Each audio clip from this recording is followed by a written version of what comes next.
Il est 8h21, nous sommes avec Hervé Gattegno. Hervé, bonjour. Bonjour. Radio d'opinion, votre parti pris. Najat Vallaud-Belkacem sera avec nous dans quelques instants pour nous parler du primaire, du collège et du lycée, parce que la Cour des comptes est très sévère avec le fonctionnement des lycées en France.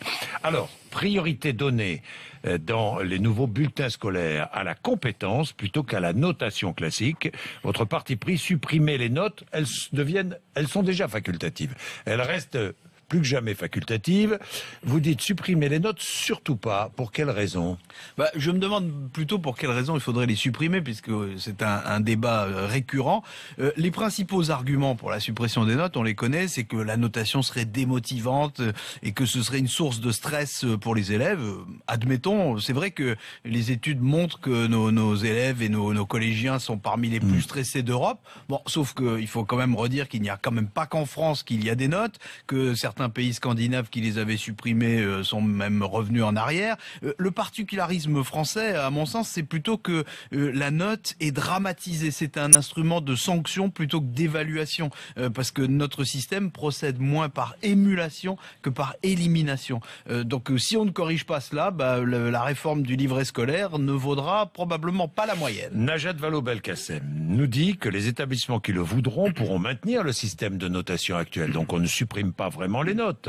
Est-ce que ce n'est pas la meilleure solution? J'ai peur que ce soit un artifice. Le risque, c'est que la plupart des établissements abandonnent les notes, puisque les nouveaux livrets vont rendre obligatoire l'appréciation des acquis et des compétences, qui sont des notions sympathiques mais quand même un peu générales, alors que les moyennes chiffrées, elles, seraient facultatives. Bon, le pire, c'est que on peut supposer que les meilleurs établissements, ceux qui accueillent déjà les meilleurs élèves dans les meilleurs quartiers, sans parler des écoles privées, eux, tous ces établissements-là, ils vont garder les notes. La notation chiffrée, à ce moment-là, elle risque de devenir une sorte de privilège auquel tous les élèves n'auront pas droit. Au passage, Najat Vallaud-Belkacem a parlé de dictée quotidienne à l'école. Est-ce qu'on va arrêter de compter les fautes? Il faut qu'elle s'explique un petit peu là-dessus. Vous savez, l'éducation nationale est trop obsédée par l'égalité, pas assez par la qualité. J'ai peur qu'on perde sur les deux tableaux. Mais au fond, est-ce que c'est vraiment important de savoir comment les élèves sont notés alors que la qualité de notre enseignement est de plus en plus critiquée? Moi, je défends la réforme du collège, malgré toutes les critiques qui ont été portées contre elle, parce qu'il me semble que cette réforme va moderniser l'enseignement, surtout avec le développement de ce qu'on appelle les savoirs pluridisciplinaires, et puis aussi le renforcement des langues vivantes, quitte à minorer le latin et le grec, je n'ai pas peur de le dire. En revanche, je ne crois pas qu'il soit forcément très sain de simuler une abolition des différences entre les meilleurs élèves et les moins bons, parce qu'on aurait supprimé les 20 sur 20 et les 0 sur 20. La sélection au lycée et après le lycée, elle n'en sera que plus violente.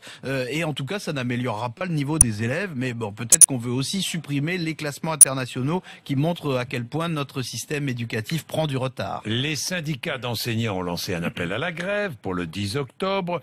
Najat Vallaud-Belkacem se heurte toujours à ces syndicats. Peut-elle tenir? Elle va tenir, évidemment que oui. En tout cas sur la réforme du collège, parce que bon, sur la révision des programmes, elle a opéré des replis stratégiques et je crois qu'elle a bien fait. Elle aurait pu, à mon sens, se dispenser de ce débat supplémentaire sur les carnets scolaires et sur les notes.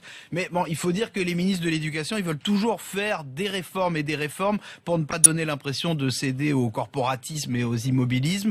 Le problème, c'est qu'on a du mal à les juger, eux, les ministres, au résultat, contrairement aux élèves, puisque le plus souvent, le temps que leur réforme ait des effets réellement mesurables, ils sont partis ou sur le départ. Pour l'instant, Najat Vallaud-Belkacem, elle tient bon, elle reste un des ministres les mieux notés du gouvernement, sauf si on supprime ces notes-là aussi.